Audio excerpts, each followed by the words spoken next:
4 बच्चों का बाप आलम, लिव इन में रहने लगी पूजा, फिर बनाया खौफनाक प्लान, यूपी पुलिस के खड़े हुए कान। नमस्कार, कैपिटल टीवी में आपका स्वागत है और मैं आपके साथ प्रिया बिस्ट। उत्तर प्रदेश के गाजियाबाद से एक ऐसा मामला सामने आया है जिसने पुलिस अफसरों के कान खड़े कर दिए हैं। शादीशुदा मर्द ने पहले 3 बच्चों की मां को अपने प्रेम के जाल में फंसाया, फिर उससे निकाह भी कर लिया, लेकिन उसका अपनी पहली बेगम से भी लगाव था। इसी के चलते जब वो अपनी पहली पत्नी से मिलता तो नई बेगम से बात करना बंद कर देता। ये बात नई बेगम को बिल्कुल भी पसंद नहीं थी। उसने इसका विरोध किया, कहा हम में से किसी एक को चुनो। बस फिर क्या था, हो गया कांड।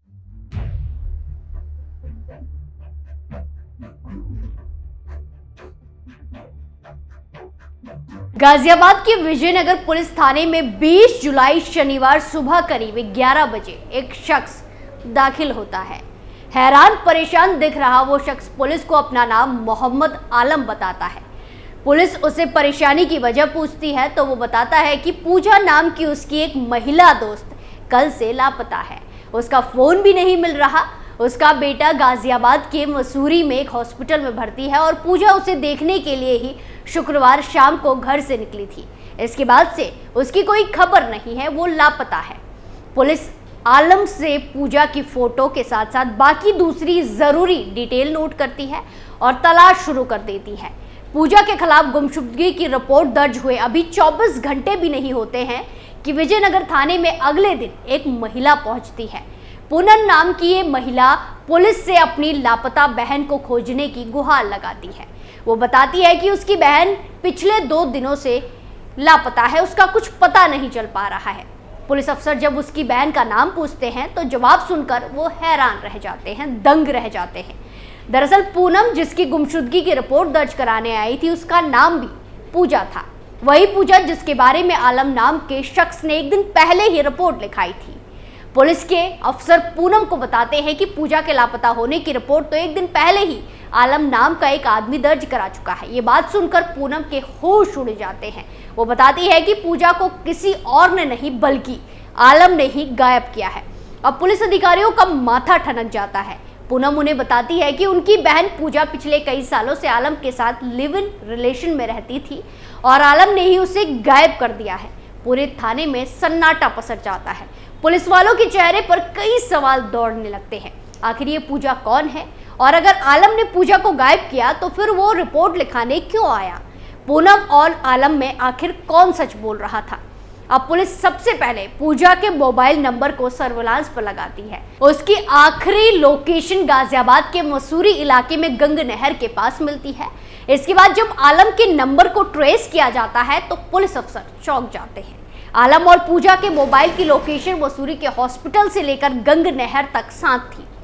पुलिस का शक अब आलम पर और ज्यादा गहरा जाता है और तुरंत उसकी तलाश में एक टीम भेजी जाती है। कुछ देर बाद उसे हिरासत में लिया जाता है और जब उससे पूछताछ होती है तो सारी कहानी खुलकर सामने आ जाती है। पूजा का कत्ल हो चुका था और इस वारदात को किसी और ने नहीं बल्कि खुद आलम ने ही अंजाम दिया था।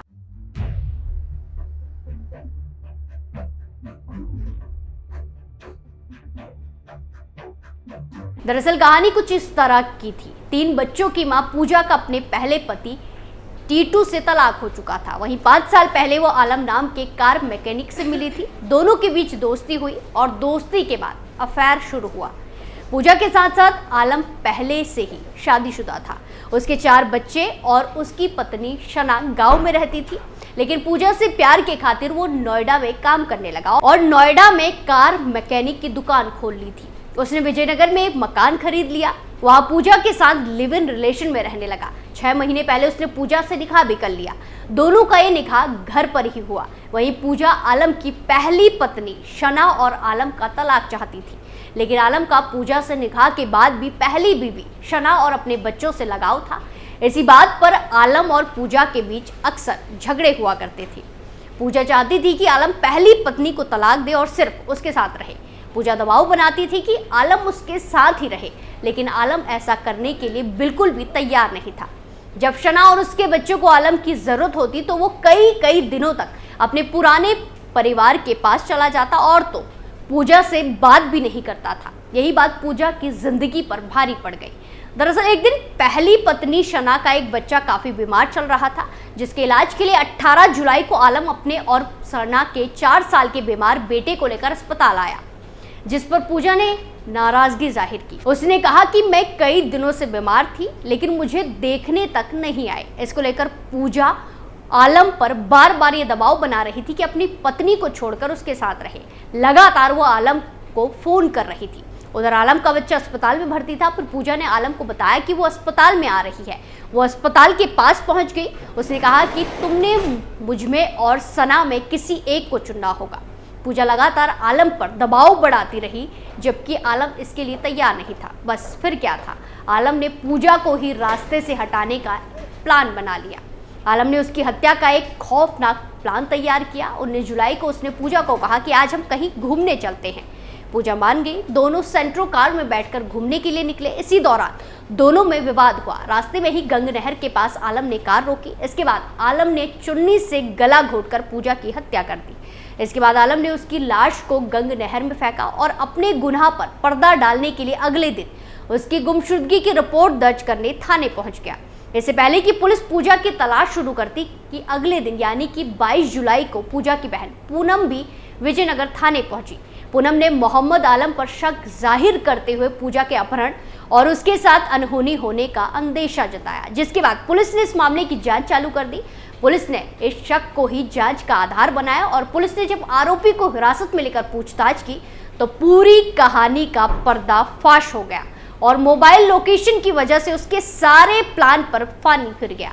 वहीं पुलिस ने गाजियाबाद से आलम को हिरासत में लिया और उससे पूछताछ की और फिर गिरफ्तार करके उसके खिलाफ मामला दर्ज कर लिया। इसके बाद आलम ने पूरी वारदात का खुलासा किया। डीसीपी सिटी राजेश कुमार ने कहा कि हत्याकांड में आरोपी मोहम्मद आलम को गिरफ्तार कर लिया गया है। महिला के शव की तलाश के लिए गोताखोरों और एनडीआरएफ की मदद ली जा रही है। पुलिस ने आलम के इकबालिया बयान पर मुकदमा तो दर्ज कर लिया है, लेकिन अब कोर्ट के सामने केस को स्थापित करने के लिए शव बरामद करना भी जरूरी है।